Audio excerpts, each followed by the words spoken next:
সতেজ টিভি সুন্দরের জয়গানে আপনাকে স্বাগত। মদিনার মানুষেরা কান্দে। এইবার জুম্মার নামাজ শেষ হয়ে গেল। ওমর বিচারকের আসনে বসে গেলেন। ওমর রায় দিয়ে দিলেন, আবু যর গিফারিকে ফাঁসিতে ঝুলাইয়া দাও, আবু যর গিফারিকে ফাঁসিতে ঝুলাইয়া দাও। মদিনার নারী পুরুষ সবাই কান্দে, সবাই কান্দে। ওমর যখন এই ঘোষণা দেয় আবু যরকে ফাঁসিতে ঝুলাও, তখন হযরত ওমরের চোখ দিয়ে পানি পড়ে। জল্লাদ, যেই জল্লাদ জীবনে কোনোদিন কান্না করে নাই, এই জল্লাদের চোখ দিয়ে পানি পড়ে। এক কদম সামনে আগায়, আরেক কদম পিছনে যায়। আবু যরকে নিয়ে ধইরা রশিতে ঝুলায় যখন রশি লাগায় দিবে, আর মদিনার মানুষ মরুভূমির দিকে তাকায়। হঠাৎ করে একজনে চিল্লানে দিয়ে কয়, এ জল্লাদ থামো, এই জল্লাদ থামো, ধুলাবালি উঠতেছে, মনে হয় কে যেন ঘোড়া দৌড়ে আসতেছে, একটু অপেক্ষা করো। দেখতে দেখতে যুবক ঘোড়া দৌড়াইয়া একদম মদিনায় ওই এজলাসের ভিতরে ঘোড়া নিয়ে ঢুকে গেল। ঘোড়া থেকে নাইমা যুবক মাপ চায়, আমিরুল মুমিনিন, আমার ঘোড়ার জিন পুষ্টা ভেঙে গেছিল, এজন্য আমার একটু দেরি হয়েছে, মাফ করে দিবেন। আমার ভাই আবু যরকে নামায়া দেন, আমার ভাই আবু যর গিফারিকে এই কি থেকে ফাঁসির মঞ্চ থেকে নামান, আমাকে ফাঁসির মঞ্চে আপনি উঠায় দেন। আবু যর গিফারিকে ফাঁসির মঞ্চ থেকে নামানো হইতেছে। মদিনার মানুষেরা এবার একটু স্বস্তি পাইছে, আবু যরকে ফাঁসি দেওয়া হবে না। কিন্তু যেই যুবক বাড়িতে গেল, এরপরে আবার ফাঁসিতে ঝুলার জন্য একা একা চলে আসলো, এই যুবক যে সাধারণ কোনো যুবক নয়।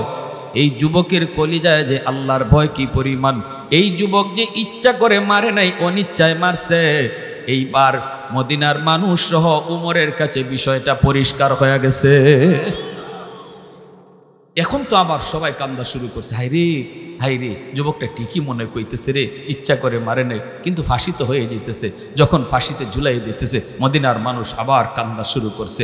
উমরও বুঝতেছে যুবকটা ইচ্ছা করে মারে নাই। যে যুবক বাড়িতে গেল, বাপমার কাছ থেকে বিদায় নিয়ে আবার চলে আসলো, এ তো সাধারণ আল্লাহ ভীতি তার কলিজায় না।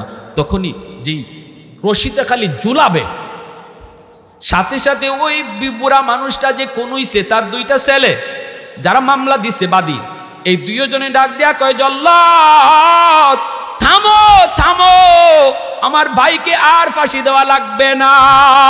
ওমর ফারুক রাদিয়াল্লাহু তাআলা জমানার একটা বিচারের ঘটনা শুনেন। একজন যুবক মদিনা শরীফ থেকে 300 মাইল দূরে তার বাড়ি, সে মদিনায় আসতেছে একটা উট নিয়া।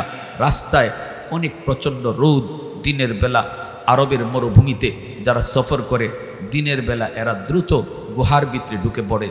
যখন প্রচণ্ড রৌদ্রের তাপ কমে, বিকালবেলা আবার সফর শুরু করত। এটা আমার রাসূলও করতেন, নবীজির সুন্নত। নবীজি অধিকাংশ সময় রাতে সফর করতেন, কারণ মরুভূমিতে দিনের বেলা রৌদ্রের কি তাপ, এটা যারা মরুভূমিতে কাম করে এরা বুঝে, ঠিক না? এজন্য খেজুর বাগানে হয়তো তারা আশ্রয় নিত, নতুবা কোনো গুহার মধ্যে আশ্রয় নিত। যুবক উটের পিঠে সওয়ার হয়ে রওনা দিয়ে দিল। যুবক খেজুর বাগানে আশ্রয় নিল, একটু বিশ্রাম নিল। উটটা বেঁধে রাখলো গাছের লগে। একটু পরেই যুবকের ঘুম লেগে গেল। উটটা রশি ছিঁড়ে চলে গেল। পাশে একটা জমি ছিল, যেই জমিতে কিছু খেজুর গাছের চারা লাগানো হয়েছে। ওই চারাওয়ালা গাছ জমিতে যাইয়া উটটা এমনভাবে হাঁটাহাঁটি শুরু করেছে, সবগুলি চারা নষ্ট করে ফেলছে। এইদিকে যুবক ঘুমায় রয়েছে, সে তো জানে না তার উটে আরেকজনের জমির কত ক্ষতি করছে, এটা তো তার জানার কথাও না, সে তো ঘুমায় রয়েছে। এইদিকে জমির মালিক জমি দেখার জন্য এসে দেখে ডাকাতি হয়ে গেল, ডাকাতি হয়ে গেল, তার জমিটা পুরা শেষ, পুরা জমিটা শেষ করে ফেলছে। কেডায়? কয়েকটা উটে। কার উট? এই মুরব্বী মানুষটা জানে না, কিন্তু গুসা উঠে গেছে। গুসা তো উঠার কথা, ওই আমার জমিটা একটা গরু এরকমভাবে সবগুলি চারা শেষ করে ফেলবে, নষ্ট করে ফেলবে। গুসা তো উঠা স্বাভাবিক। মুরব্বী মানুষ হাতের মধ্যে একটা পাথরের চাকা হাতে নিয়ে উটের দিকে একটা ঢিল মারছে। পাথরের টুকরাটা ইসা উটের মাথার মধ্যে পড়লো, সাথে সাথে উটের মাথাটা ফেটে গেল, রক্ত ফিনকি দিয়ে বের হতে লাগলো। মুহূর্তের ভিতরে উট সব সব রক্ত শূন্য হইয়া উটটা এই জমিতে মারা গেল। এইবার এই বৃদ্ধ মানুষ জমির মালিক মনে মনে কয়, হায় রে, আমি তো হত্যা করে দেওয়ার জন্য, উটটারে মেরে ফেলার জন্য আমি ঢিলটা ছুরি নাই, হায় আমি কি করলাম। এইবার এই বুড়া লোকটা আফসোস করে। যুবক ঘুম থেকে ওঠার পর তাকায় দেখে তার উট নাই। এইবার উটটা খুঁজতে খুঁজতে এসে পায়ে গেল একটা জমিতে মরা। পাশেই বুড়া লোকটা কয়, আমার উটটা কে মারছে? বুড়া লোকটা কয়, বাজান আমি বুঝি নাই বাজান, তোমার উটটা যে মরে যাইব, দেখো আমার জমিটার কি করছে, একটা চারাও নাই, সব পায়রা নষ্ট করছে, গোসা উঠে গেছি। আমি একটা ইটের চাকা হাতে নিয়ে, পাথরের চাকা হাতে নিয়ে ডিল মারছি, মাথাত ফিরে গেছে, ফাইটে গেছি, রক্ত হইরা রক্ত শূন্য হয়ে মারা গেছে। বাজান আমি বুঝি নাই। যুবক মানুষ, তার গোসা উঠে গেছে, হেরো গোসা উঠে গেছে। কয় মিমে 2 টাকার জমি 3 টাকার সারা নষ্ট করছে তো কি হইছে? আমার উটটারে তুমি হত্যা করে ফেলছো, উটটারে মেরে ফেলছো, এখন আমি মদিনা যামু কি কইরা, বাড়ি বা যামু কি কইরা? এই কথা কইয়ে যুবক এই বুড়া মানুষটার একটা ঘুষি মারলো। এই ঘুষিটা মারতেই বুড়া মানুষটাও মাটিতে পড়ে গেল। আরবে তো আর মাটি নাই, সব খালি পাথর। ফরছে তো পিছন দিক দিয়ে ফরছে, মাথাটা ফরছে একটা পাথরও। ফরা মাত্রই এই বুড়া মানুষটার মাথাটাও ফাইটে গেছে, রক্ত ফিনকি দিয়ে ফরা শুরু হয়েছে। অল্প সময়ের ভিতরে এই বুড়া মানুষটাও রক্ত শূন্য হইয়া মারা গেল। 2টা, একদিকে জমিতে মইরা রয়েছে উট, আর জমির আইলো এবার মারা গেছে এই বুড়া মানুষটা, জমির মালিক। এবার যুবক মনে মনে কয়, হ্যাঁ এখন আমি কি করলাম, আমি তো আরো বড় অন্যায় করে ফেলেছি গো, হায় আমি অপরাধ কি করলাম, আমি তো খুনি, আমি তো মানুষ খুন করে ফেলেছি। আল্লাহর আদালতে আমার জানি কেমন বিচার হয়। আল্লাহ পাক রব্বুল আলামিন বলেছে, যারা মুমিন মুসলমানকে কেউ ইচ্ছাকৃত হত্যা করবে, আল্লাহ তার চিরস্থায়ী ডাইরেক্ট জাহান্নামে দিব, এবং আল্লাহ তার উপরে রাগান্বিত হইব, আল্লাহ তার উপরে লানত দিব, আল্লাহ তারে কঠিন থেকে কঠিন শাস্তি দিব। 5টা শাস্তির কথা কইছে। কেউ যদি ইচ্ছা করে কেউ মারে, তখন এই খুন এত বড় খুন, যে খুনের শাস্তি হইল আল কাতলু বিল কাতল, খুনের শাস্তি হলো কতলের বদলা কতল। এই যুবক ভয় পাইতেছে, আল্লাহ তোমার আদালতে জানি আমার কি বিচার হয়, তবে আল্লাহ আমি তোমার আদালতে ডরাই, আমি দুনিয়ার আদালতের রায় মান্য নিতে রাজি, আমি দৌড় দিতাম না, আমি বাগতামও না, আমি যাইতামও না। এই মরা মানুষটার খুঁজে তো তার কেউ না কেউ আসবে, আসলে পরে আমি নিজের ইচ্ছায় ধরা দিব, আর আমার খুনের বিচার মদিনায় উমরের আদালতে হবে, তবুও আল্লাহর আদালত থেকে বাঁচতে চাই। কি বুঝেন? এই ধরনের আল্লাহর ভয় যদি আমাদের সমাজে মানুষের থাকতো, তাহলে পুলিশ লাগতো নি আর? হ্যাঁ, পুলিশের কোনো কাম আছিল? সিআইডি এখন তো কুত্তা লাগাইও বাইর করুন যায় না আসামি, ঠিক না? আর বুঝলাম না হগল মার্কা মারা আসামি হল আপনারা সিলেটাইয়া মরে গেল। বাংলাদেশের মাঝে আর কোনো জায়গা নাই, ওই টিলাগড় না বিলা কোনান্দে জানে কোন টিলা আছে, কোনান্দে কোন গড় আছে, ওই শায়েক আব্দুর রহমান হেওয়াই এই গানে মরছে, ঠিক না? বড় বড় যেগুলো আছে কিতা জানি, এখন আবার ওই কিছুদিন আগে শুনলাম আমাদের কি জানি আওয়ামী লীগ আমলের নাম কি স্বরাষ্ট্রমন্ত্রী আছে, না কি আছিল, ওবায়দুল কাদের কোন মন্ত্রী আছে, ওবায়দুল কাদেরও বলে সিলেটে থাকছে। কি ভাই আপনাদের বাড়ি ঘরে জঙ্গলও না তা? হ্যাঁ, ও বাগার রাস্তাটা সোজা সিলেট থেকে। আমরা আল্লাহরে এমন ডরানি ডরাই, খালি বাগবার রাস্তা খুঁজি, কোন দিয়ে সহজ হইব, কোন দিয়ে টিলা আছে, কোন ভাই জঙ্গল আছে, কুত্তা লাগাইও আসামি ধরা যায় না। আর নবীর যুগে যাদের অন্তরে আল্লাহর ভয় আছিল, যুবকে কয় সুযোগ আছে আমার বাগবার। আরে ভাই এখনো তো পুলিশ আইছে না, এখনো তো যে লোকটার মারা গেছে তার কোনো আত্মীয় স্বজন আসছে না। যুবক যদি মনে করতো দূর মারছি তো মরে গেছে, কি করবো, যাইগা আমি এখান থেকে ভাগ্যা গেলিগা পরে লাশেন নাই ভাইতো খুনি ভাইতো, আর জোরে খন তখন খালি কইতো আল্লাহ আমার আব্বারে কেটে মারছে। কিন্তু যুবকের দিলের ভিতরে আল্লাহর ভয়, দুনিয়ার আদালত থেকে আমি বাঁচতে পারলাম, আল্লাহর আদালত থেকে কেমনে বাঁচব, ঠিক না? কেউ দেখে না, দেখেন কে? হযরত উমর রাখাল একটা যুবককে বলেছিলেন, যুবক এতগুলি ছাগল রাখালি তুমি করো, একটা ছাগল বিক্রি করে ফেলো, কিছু টাকা তুমি পাইবা। রাখালে কয়, মুসাফির তুমি কেডা চিনি না, তবে এই ছাগলের মালিক কিন্তু আমি না, আমি হলাম ছাগলের রাখাল, এই ছাগলগুলির মালিক আছে একজন। হযরত উমর নিজের পরিচয় না দিয়া বলতেছে, একটা ছাগল যদি বিক্রি করো তোমার মালিক টের পাবে না। যুবক কয়, না আমার মালিক টের পাইব। কেমনে টের পাইব? কয়, বের করার সময় গুন্না গুন্না বের করে, ঢুকাইবার সময় গুন্না গুন্না ঢুকায়, একটা যদি কম হয় তাহলে মালিক টের পেয়ে যাবে। এই কথা বলতেই খলিফাতুল মুসলিমিন আমিরুল মুমিনিন ওমর ওই যুবককে তখন বলেন, যুবক একটা ছাগল যদি কম পায় তখন তুমি কি কইবা? শুনছো কি কইবা? কইবা কাদ আকাল্লাহু যিব, বাগে খাইলিছে। যখন কবে একটা ছাগল কম কেড়ে তখন তুমি কইবা বাগে খাইলিছে।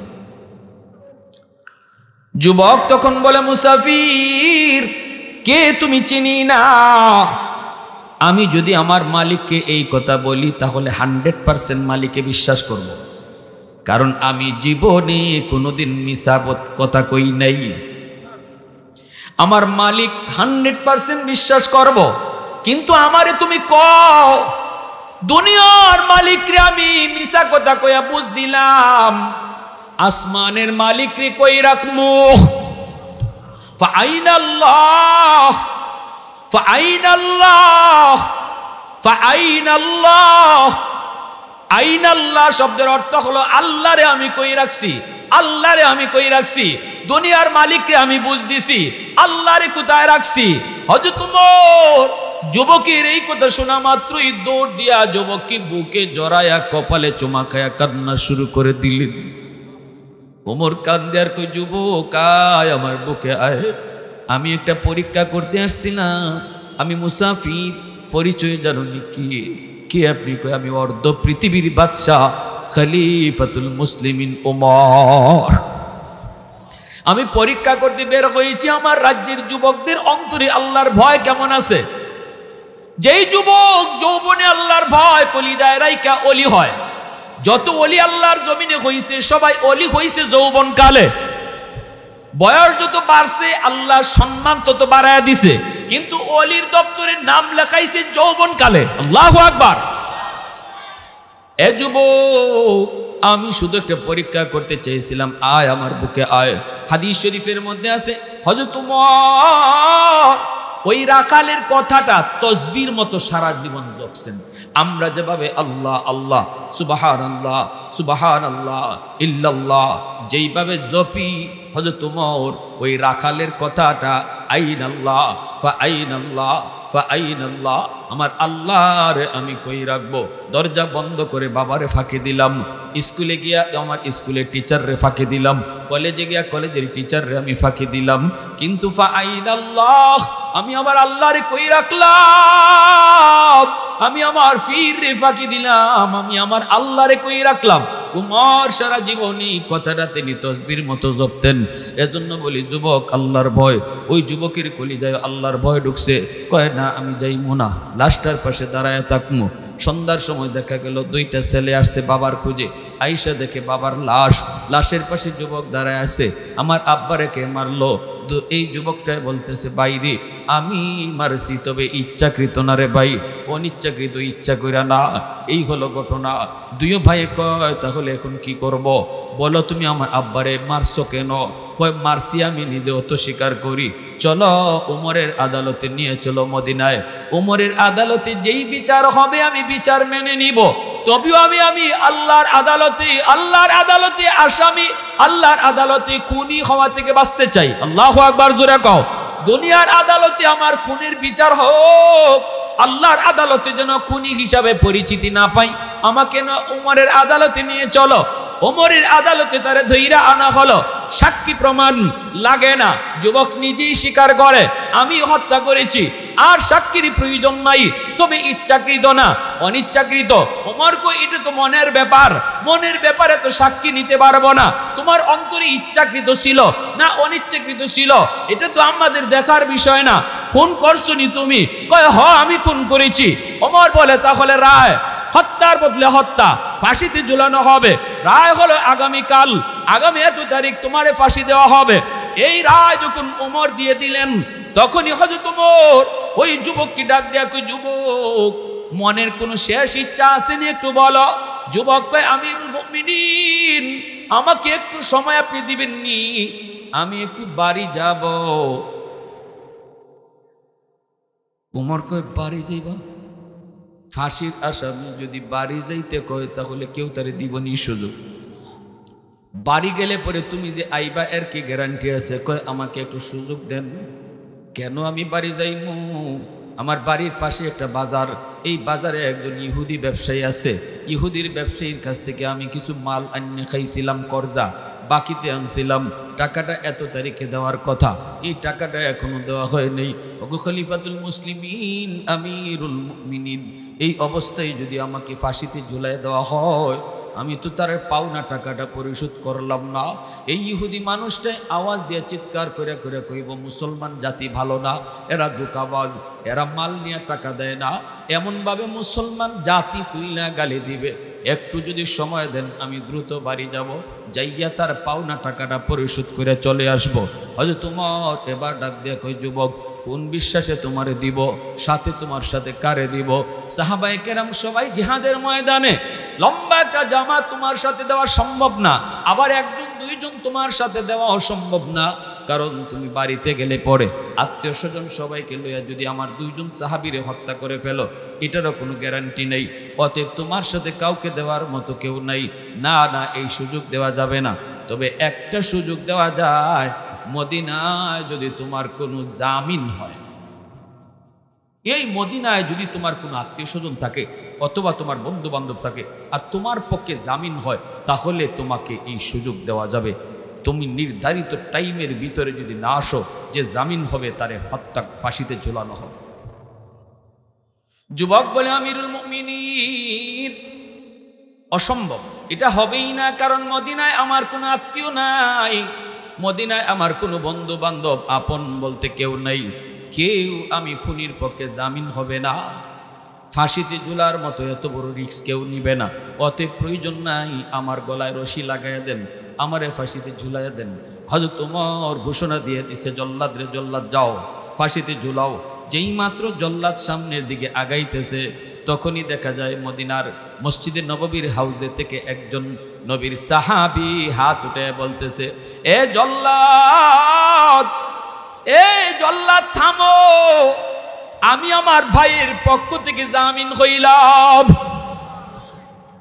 মদিনার সমস্ত মানুষ পিছনের দিকে তাকায়, খুনির পক্ষে কে জামিন হলো? সবাই তাকায়, তো অবাক, কে সে? আমার মায়ার নবীর বড় মায়ার সাহাবী, বড় মায়ার সাহাবী, নবী যারে বড় মায়া করতেন, বড় আদর করতেন, তিনি কি? তিনি হলেন আবু যর গিফারি। হযরতে আবু যর গিফারি, খাদেমে খায়রুল বাশার। হযরতে আবু যর গিফারি, খাদেমে খায়রুল বাশার, खदमतों में जिंदगी भर ना बनाया अपना घर, खदमतों में जिंदगी भर ना बनाया अपना घर। अल्लाह अकबर, जोरे कौन?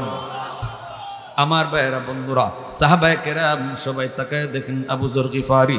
হযরত ওমর ডাক দিয়ে কয়, আবু যর, একটু বুঝে শুনে জামিন হইছনি, এ তোমার কি তা হয়?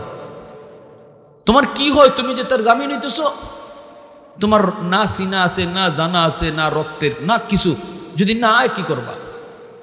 কি সম্পর্কটা তোমার সাথে আবু যর? বুঝা শুনে জামিন হইতেছ? হযরত আবু যর গিফারি কয়, আমিরুল মুমিনিন, আমার এই ভাইয়ের সাথে আমার রক্তের কোনো সম্পর্ক নাই, তবে ঈমানের সম্পর্ক আছে, ঈমানের সম্পর্ক আছে। রাসূল বলেছে, আল মুসলিম আকুল মুসলিম। আল্লাহ পাক বলেছে, ঈমান যার আছে সে হলো আহাল, ঈমান যার নাই সে আহাল না। অতএব ঈমানের সম্পর্কে সে আমার ভাই। ঠিক আছে, আপনি তার বিদায় দেন। এই বলা মাত্রই তারে বিদায় দেওয়া হইতেছে। ওমর কয়, আবু যর, একটু বুঝছো, আগামী মাসের শুক্রবার জুম্মার আজানের আগে আগে যুবক যদি না পৌঁছে, তোমারে কিন্তু ফাঁসিতে ঝুলানো হবে। তিনি বলতেছেন ঠিক আছে আমি রাজি আছি। মদিনার মানুষ সবাই কিন্তু শুনছে যুবককে ঘোড়া দৌড়ে পাঠানো হয়েছে। যুবক দ্রুত বেগে চলে আসলো বাড়িতে, এই সেই পাওনা পরিশোধ করলো। এরপরে বাপ মার কাছ থেকে বিদায় নিতে চায়, মার কাছ থেকে বিদায়, বাবার কাছ থেকে বিদায়। মা গো বিদায় দাও, জীবনে আর কোনোদিন দেখা হবে না।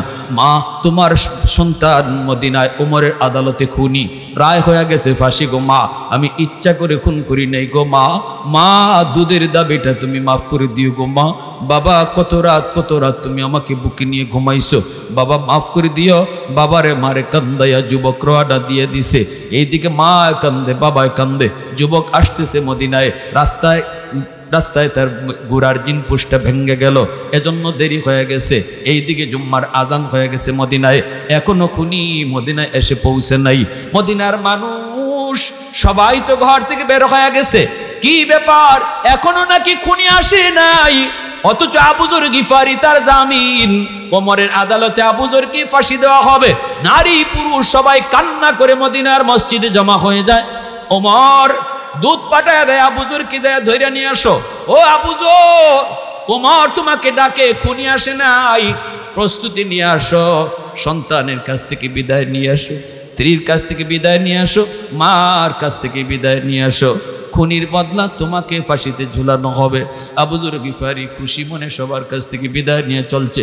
পরিবার পরিজন সবাই পিছনে পিছনে কাঁদতেছে, মদিনার মানুষেরা কান্দে। এইবার জুম্মার নামাজ শেষ হয়ে গেল, ওমর বিচারকের আসনে বসে গেলেন। ওমর রায় দিয়া দিলেন আবু যর গিফারিকে ফাঁসিতে ঝুলাইয়া দাও, আবু যর গিফারিকে ফাঁসিতে ঝুলাইয়া দাও। মদিনার নারী পুরুষ সবাই কান্দে, সবাই কান্দে। ওমর যখন এই ঘোষণা দেয় আবু যরকে ফাঁসিতে ঝুলাও, তখন হযরত ওমরের চোখ দিয়ে পানি পড়ে। জল্লাদ, যেই জল্লাদ জীবনে কোনোদিন কান্না করে নাই, এই জল্লাদের চোখ দিয়ে পানি পড়ে। এক কদম সামনে আগায়, আরেক কদম পিছনে যায়। আবু যরকে নিয়ে ধইরা রশিতে ঝুলায় যখন রশি লাগায় দিবে, আর মদিনার মানুষ মরুভূমির দিকে তাকায়। হঠাৎ করে একজনে চিল্লানে দিয়ে কয়, এ জল্লাদ থামো, এই জল্লাদ থামো, ধুলাবালি উঠতেছে, মনে হয় কে যেন ঘোড়া দৌড়ে আসতেছে, একটু অপেক্ষা করো। দেখতে দেখতে যুবক ঘোড়া দৌড়াইয়া একদম মদিনায় ওই এজলাসের ভিতরে ঘোড়া নিয়ে ঢুকে গেল। ঘোড়া থেকে নাইমা যুবক মাপ চায়, আমিরুল মুমিনিন আমার ঘোড়ার জিনপুষটা ভেঙে গেছিল, এজন্য আমার একটু দেরি হয়েছে, মাফ করে দিবেন। আমার ভাই আবু যরকে নামায়া দেন, আমার ভাই আবু যর গিফারিকে এই কি থেকে ফাঁসির মঞ্চ থেকে নামান, আমাকে ফাঁসির মঞ্চে আপনি উঠায় দেন। আবু যর গিফারিকে ফাঁসির মঞ্চ থেকে নামানো হইতেছে। মদিনার মানুষেরা এবার একটু স্বস্তি পাইছে, আবু যরকে ফাঁসি দেওয়া হবে না। কিন্তু যেই যুবক বাড়িতে গেল, এরপরে আবার ফাঁসিতে ঝুলার জন্য একা একা চলে আসলো, এই যুবক যে সাধারণ কোনো যুবক নয়। এই যুবকের কলিজায় যে আল্লাহর ভয় কি পরিমাণ। এই যুবক যে ইচ্ছা করে মারে নাই, অনিচ্ছায় মারছে। এইবার মদিনার মানুষ সহ উমরের কাছে বিষয়টা পরিষ্কার হয়ে গেছে। এখন তো আবার সবাই কান্দা শুরু করছে, হাইরে হাইরে, যুবকটা ঠিকই মনে কইতেছে রে, ইচ্ছা করে মারে নাই, কিন্তু ফাঁসি তো হয়ে যেতেছে। যখন ফাঁসিতে ঝুলাই দিতেছে, মদিনার মানুষ আবার কান্দা শুরু করছে। উমরও বুঝতেছে যুবকটা ইচ্ছা করে মারে নাই। যে যুবক বাড়িতে গেল, বাপমার কাছ থেকে বিদায় নিয়ে আবার চলে আসলো, এ তো সাধারণ আল্লাহ ভীতি তার কলিজায় না। তখনই যেই রশিতে খালি ঝুলাবে, সাথে সাথে ওই বুড়া মানুষটা যে কনুইছে, তার দুইটা ছেলে যারা মামলা দিছে বাদী, এই দুইজনে ডাক দেয়া কয়, জল্লাদ থামো থামো, আমার ভাইকে আর ফাঁসি দেওয়া লাগবে না। আমাদের বুঝ হয়ে গেছে, আমার ভাইটা ইচ্ছা করে আমার আব্বারে মারে নাই গো, ইচ্ছা করে মারে নাই। দৌড় দিয়ে গিয়ে বুকের সাথে বুক মিলাই কয়, ভাই আয় আয় আয়। মার কাছে আইসা কই, মা গো এতদিন ছিলাম আমরা দুইজন তোমার সন্তান, আজকে থেকে মনে করবা তোমার সন্তান তিনজন। আল্লাহু আকবার, জোরে কর। আজ থেকে মনে করবা তোমার সন্তান তিনজন। এজন্য বলি যুবক, একটা ঘটনা শুধু শুনাইলাম রে, আমার নবী কি আদর্শ রাইখা গেছেন ন্যায় বিচারের, আমার নবী কি আখলাক শিখাই গেছেন ন্যায় বিচারের। আজকে সমাজের ভিতরে যদি ন্যায় বিচার থাকতো, সমাজের ভিতরে যদি ন্যায় বিচার থাকতো, সমাজ এতটা নষ্ট হইতো না। যে পদে আছি, যে জায়গাতে আছি, এই জায়গার থেকে আমরা সর্বদা ন্যায় চিন্তাটা করতাম, ন্যায় কথাটা কইতাম, কারো মুখ চিন্না কথা কইতাম না। আল্লাহ পাক বলেন, আল্লাহ রসুল বলছেন, যে ন্যায় কথাটা সবসময় কইব, হাসরের মাঠে আল্লাহ তারে আরশের ছায়ার নিচে মেহমান বানায় রাখবো। গড়েও বিচার আছে, বউর সাথে, সন্তানের সাথে, এখানেও ন্যায় কথা, ন্যায় বিচার, এখানেও জুলুম হইতো না, কারোর প্রতি একটু বেশি বাড়াবাড়ি হইতো না। মসজিদও আই, এখানে ইমাম সাহেবের পিছনে নামাজ পড়ি, এখানেও আমার বিবেকটায় কাজ করতো, ঠিক কিনা জোরে বলেন? মসজিদও আইলে কথা চলবে ইমামের, এখানে মুসল্লির কথা না, মুতাওয়াল্লিরও কথা না, সভাপতিরও কোনো কথা না, মসজিদে অল ইন অল হলো ইমাম, ঠিক কিনা জোরে বলেন? তার কথাই কথা। আজও মদিনায়, মক্কা মদিনায় নামাজ কয়টায় দাঁড়াবে কোনো কাটায় নাই, লেখা নাই। আজান কয়টায় হবে এটা চার্টে লেখা আছে। জোহরের আজান হবে 12:30টায়। নামাজ কয়টায়? কয় জানি না। আসরে আজান কয়টায়? 3:30টায়। নামাজ কয়টায়?